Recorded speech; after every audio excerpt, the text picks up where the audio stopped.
नमस्कार दोस्तों आप लोग ने शायद से ये शब्द के बारे में सुना होगा, अल्जाइमर्स डिजीज। या फिर आप लोग ने ये सुना होगा यार कि हमारे यहाँ पे किसी को अल्जाइमर हो गया है, या फिर बोलते हैं कि पापा की अल्जाइमर की गोलियां लानी है, या फिर किसी की अल्जाइमर की दवाइयां लानी है। वैसे बहुत सारे आप लोगों ने सुना होगा, टीवी में ऐड भी देखी होगी, या फिर हॉस्पिटल वगैरह में जाते होंगे तो भी सुनते होंगे कि यार ये इसको तो अल्जाइमर है करके। तो आखिर में आप लोगों को कुछ लोग को पता भी होगा शायद से कि अल्जाइमर क्या होता है, बट अगर इसको नहीं पता या फिर इसके मन में सवाल आता है कि आखिर ये अल्जाइमर होता क्या है, तो अगर आज आप लोग मेरा ये वीडियो देखेंगे तो आप लोगों को काफी कुछ तो इंट्रोडक्शन मिल जाएगा कि मतलब अल्जाइमर होता क्या है, इसमें क्या क्या होता है, इसको मतलब कैसे पता करें, या फिर इसके मतलब जो ट्रीटमेंट है वो कैसे हम उसका पता करेंगे। नमस्कार दोस्तों, welcome back to my channel iconic pharmacy. मेरा नाम है आयुष जैन और मैं लेकर आ गया आप लोग के लिए एक और नया जबरदस्त वीडियो, जिसका टॉपिक है हमारा आज का अल्जाइमर्स डिजीज। चलिए बिना किसी देरी के शुरू करते हैं।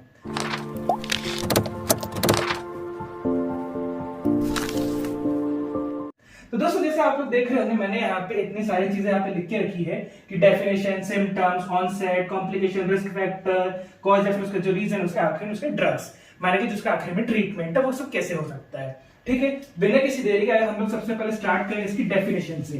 ठीक है, अगर मान लीजिए आप लोग से एग्जाम में पूछता है कि भाई व्हाट इज अल्जाइमर, एक नंबर पे उसको डिस्क्राइब करो। ठीक है, तो आप लोग इसमें क्या लिख सकते हैं? आप लोग इसमें लिख सकते हैं it is a long term neurodegenerative disorder which destroys nerve cells slowly and weakens the nervous system. ठीक है, तो आप लोग यहाँ पे अगर आप लोग लिखना हुआ तो आप यहाँ पे एक नंबर पे लिख सकते हैं, और आप लोग को थोड़ा सा इंप्रेसिव बनाना है तो आप लोग इसमें एक और चीज लिख सकते हैं, और वो है मेनली अफेक्ट्स मेमोरी। ठीक है, अब आप लोग को काफी कुछ तो यहाँ पे एक इंट्रोडक्शन मिल गया होगा, या फिर एक तरीके से अंदाजा लग गया होगा कि हाँ अल्जाइमर में होता क्या है। तो आपको समझाता हूँ इसमें मेनली रहता क्या है। अब ये देखिए, यहाँ पे मैंने लिखा है लॉन्ग टर्म, माने कि मैंने आप लोगों को अपने पिछले वीडियो में बताया था कि यहाँ पे क्रॉनिक रहता है, माने कि बहुत ज्यादा लंबे समय के लिए रहता है। ये नहीं कि एकदम से अचानक से आया और 2-3 दिन में ठीक हो गया, ऐसा वाला नहीं रहेगा। ठीक है, अब यहाँ पे ये लॉन्ग टर्म मतलब कि काफी लंबे समय तक के लिए है। ठीक है, अब यहाँ पे मैंने दूसरी चीज लिखी है न्यूरो डिजेनरेटिव डिसऑर्डर, माने कि क्या, जो आपके नर्वस सिस्टम में बहुत जगह अंदर जाके डिस्ट्रॉय करे, या फिर उसको एक तरीके से धीरे धीरे करके तबाह करने की कोशिश करे। ठीक है, तो हम लोग ने यहाँ पे लिखा था न्यूरो डिजेनरेटिव डिसऑर्डर, मैंने आपको अपने पार्किंसन वाले वीडियो में भी बताया था। ठीक है, अब इसकी यहाँ पे है कि यहाँ पे नर्व सेल्स को डिस्ट्रॉय करेगा। ठीक है, और साथ ही साथ में अफेक्ट्स मेमोरी, और कैसे, यहाँ पे आपकी याददाश्त के ऊपर सबसे ज्यादा असर डालेगा, माने कि आपकी याददाश्त को धीरे धीरे करके कमजोर करता जाएगा, और आखिरी में इससे आपकी डेथ भी हो सकती है। ठीक है, अब अगर आपसे मान लीजिए पूछता है कि बताओ भाई व्हाट इज अल्जाइमर्स डिजीज, या फिर व्हाट इज एडी, तो एडी उसका शॉर्ट फॉर्म है, तो आप लोग इसमें एक नंबर में ये चीज लिख सकते हैं। ठीक है, अब चलिए अगर आप लोग को नंबर बढ़ाना है तो इसमें हम लोग आगे क्या लिखेंगे, आगे हम लोग इसमें जाएंगे इसके सिम्टम्स पे। ठीक है, इसके सिम्टम्स में आप लोग कैसे रहेगा, आप लोग को रहेगा यहाँ पे मूड स्विंग्स। ठीक है, मतलब कि मूड बदल जाना, या फिर लॉस ऑफ मेमोरी। ठीक है, याददाश्त का कमजोर होना। ठीक है, लॉस ऑफ रिकॉग्नाइजिंग पीपल, या फिर फैक्टर, या फिर माने कि किसी को भी रिकॉग्नाइज करने में दिक्कत आना। ठीक है, और ये है आखिरी में लैंग्वेज डिसओरिएंटेशन।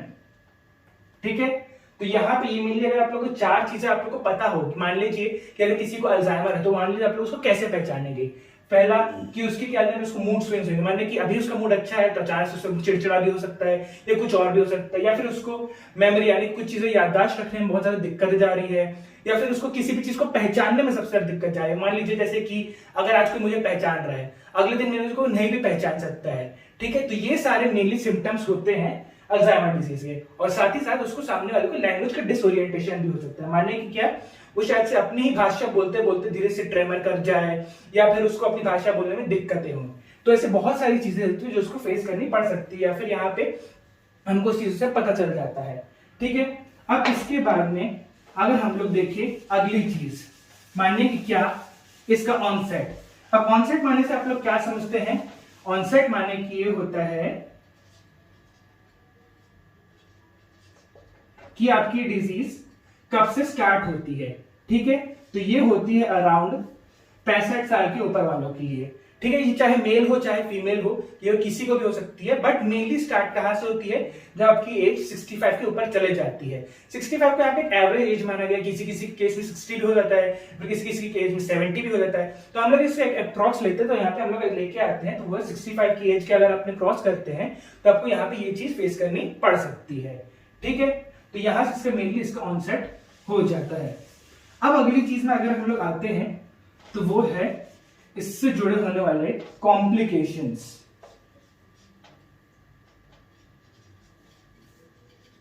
माने कि अगर आपको अल्जाइमर हो गया है तो आपको इससे क्या क्या फेस करना पड़ेगा। ठीक है, तो सबसे पहला है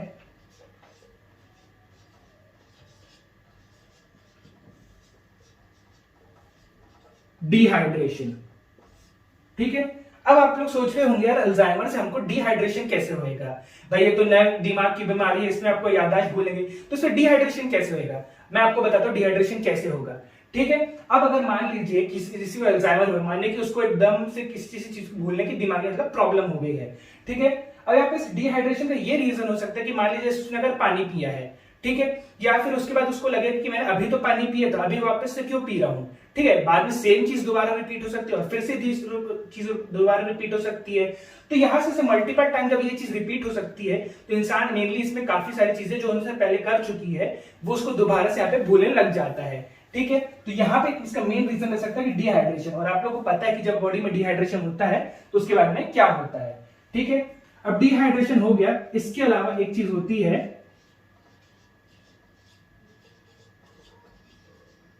न्यूमोनिया। ठीक है, इसको पिनोमिया नहीं पढ़ना है, इसको न्यूमोनिया ही पढ़ते हैं। इसमें पी हमारा जो रहता है वो साइलेंट रहता है। ठीक है, तो न्यूमोनिया, अब इससे आपको न्यूमोनिया भी फेस करना पड़ सकता है। क्यों? क्योंकि मेनली यहाँ पे न्यूमोनिया में भी थोड़ा सा आपका क्या सेल्स जो रहता है वो बहुत ज्यादा एक्टिव रहते हैं, बट उसके यहाँ पे जो हमारे न्यूमोनिया केस में वो सेल्स हमारे रहते हैं डिस्ट्रॉय होने लग रहते हैं, और हमारे इसमें न्यूरो डिजेनरेटिव डिसऑर्डर ही है वैसे भी। ठीक है, तो इसमें आपको न्यूमोनिया भी फेस करना पड़ सकता है, लेकिन न्यूमोनिया आपका एकदम इजीली नहीं होता है, वो आपकी लास्ट क्लास की स्टेजेस में होता है। ठीक है, और अल्टीमेटली आखिर में होती है हमारी डेथ। ठीक है, अगर इसको प्रॉपर्ली ट्रीट नहीं किया गया तो ये आपको इजीली एकदम चला भी जा सकता है कोई भी। ठीक है, तो यहां पे डेथ हो सकती है। तो ये हो सकती है मेनली इसके सारे कॉम्प्लिकेशंस। माने कि अगर किसी को निमोनिया है या सॉरी निमोनिया बोल रहा हूं अल्जाइमर है तो यहाँ पे ये सारी चीजें उसको फेस करनी पड़ सकती है। अब अगली इंपॉर्टेंट चीज पे आते हैं हम लोग, तो वो है इससे जुड़े रिस्क फैक्टर्स।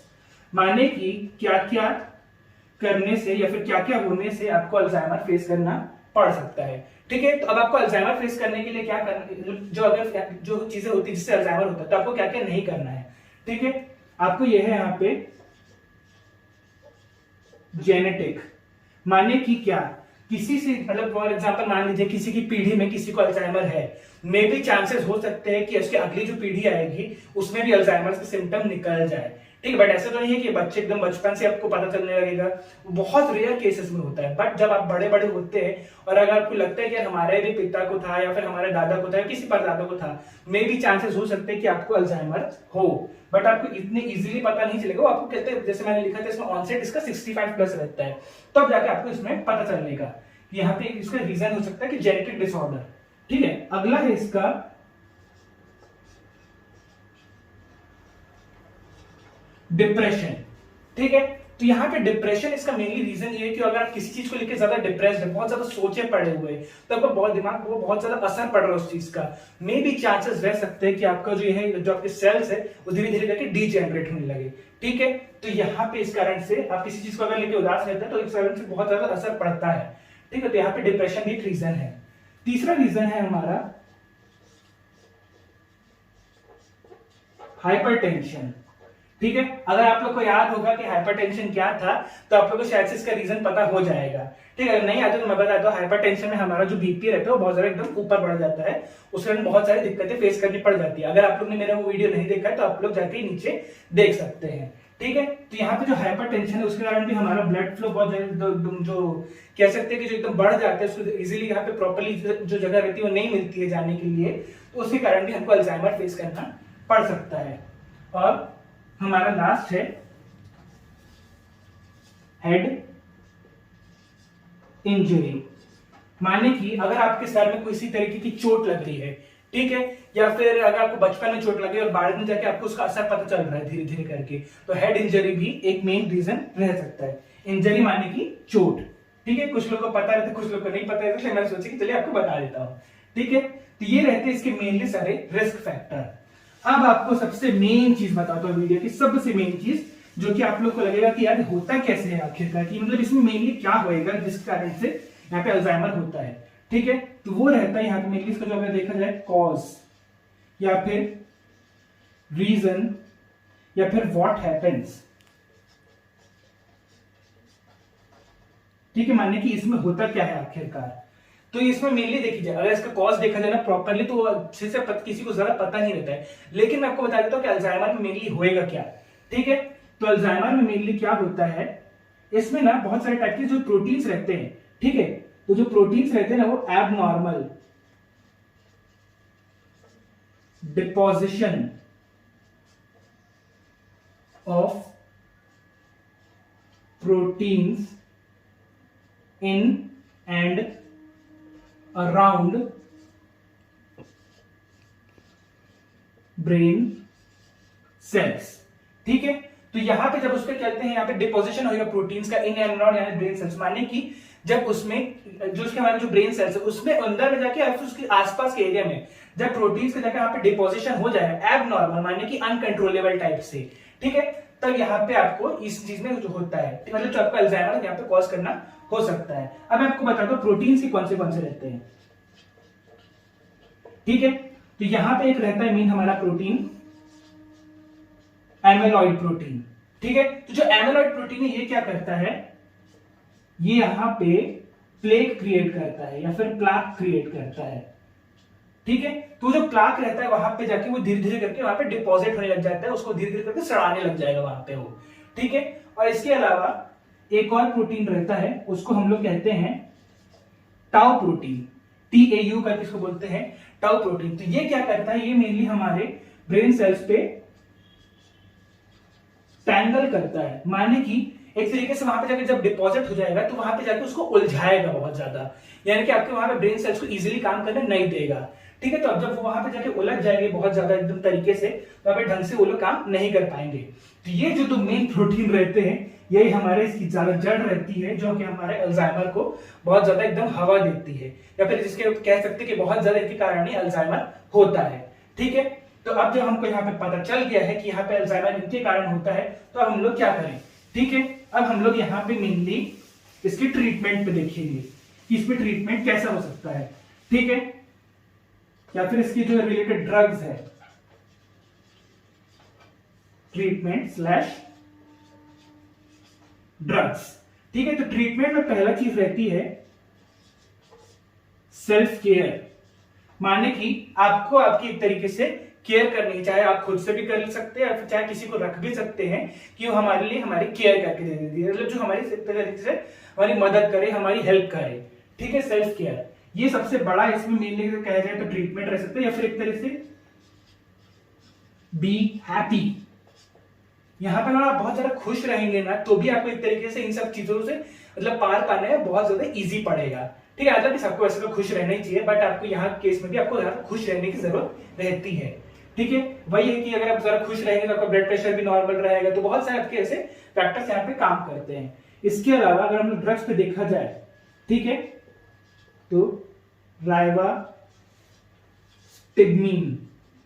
ठीक है, एक ये और एक ये गैलेंटामाइन, ठीक है। अब ये जो दोनों ऐसे ड्रग है, ठीक है, मैंने आपको जान के आप लोगों के लिए ये दो ड्रग्स बता रहा हूं क्योंकि ये दो ड्रग्स का थोड़ा सा आपको इजी मतलब याद रखने में इजी जाएगा। यहाँ पे दोनों में IME लगा है, राइवास्टिग्मीन और गैलेंटामाइन करके, तो आप लोग को इसको याद रखने में भी इजी जाएगा, ठीक है। ये जो दो हमारे ड्रग है ये हमारे कॉग्निटिव एनहेंसिंग ड्रग्स रहते हैं। माने कॉग्निटिव एनहेंसिंग ड्रग्स माने की क्या, जो कि आपके एक तरीके से मसल कोऑर्डिनेशन या फिर कंट्रोल एंड कोऑर्डिनेशन या फिर उसके बिहेवियरल एस्पेक्ट्स है उस पे आपके एक तरीके से ट्रीटमेंट करते हैं या फिर उसको एक तरह से अच्छा करते हैं, एनहेंस करते हैं उस तरीके से, उनको मॉडिफाई करते हैं। तो अगर आप लोग को यहाँ पे ये दो ड्रग ऐसे आप लोग किसी भी पेशेंट को देते हैं या फिर जो डॉक्टर किसी जो ये दोनों ड्रग्स को प्रेस्क्राइब करते हैं, तो मतलब समझ जाइएगा वो मेनली यहाँ पे अल्जाइमर्स डिसीज को ट्रीट करने के लिए काम कर रहे हैं। ठीक है, तो यार ये तो हो गया हमारा एक तरीके से ब्रीफ इंट्रोडक्शन अल्जाइमर डिजीज के बारे में। आप लोग को पता होगा यार कि काफी लोग को आजकल बहुत सारा ऐसा होता है, किसी को भूलने की बीमारी होने लग जाती है, कोई कोई लोग धीरे धीरे करके गजनी वाले एकदम आमिर खान बनने लग जाते हैं कि शॉर्ट टर्म मेमोरी लॉस हो जाता है। तो यार बहुत सारे लोग को बहुत सारी दिक्कत हो जाती है, एकदम जो ऐसा रहता है कभी कभार की लंबे पुराने समय वाला चीजें याद रहेंगी लेकिन जो अभी अभी तुरंत चीजें घटी है वो चीजें उनको याद नहीं रह पाती है। तो वो मेनली रीजन रहता है अल्जाइमर्स डिजीज का। ठीक है, तो यहाँ पे भी एक तरीके से हमारा वीडियो खत्म होने के कगार पर आ गया है। और अगर आप लोगों को मेरा वीडियो अच्छा लगा होगा तो इसे लाइक करिए, कमेंट करिए, और आप लोग चाहते हैं कि किसी नई चीज पे वीडियो बनाओ, ये भी मेरे को इस चीज की रिक्वेस्ट रहती है कि मैं अल्जाइमर पे वीडियो बनाऊं, तो इसलिए मैंने अल्जाइमर पे वीडियो बना के आया। और अगर आप लोग चाहते हैं कुछ और पे बनाओ तो आप लोग उसमें मुझे नीचे कमेंट बॉक्स पे सुझाव अपने लिख सकते हैं। ठीक है, तो वीडियो को लाइक करना है, कमेंट करना है, शेयर करना है और चैनल को सब्सक्राइब करके बेल आइकन को प्रेस करना है। चलिए, थैंक यू।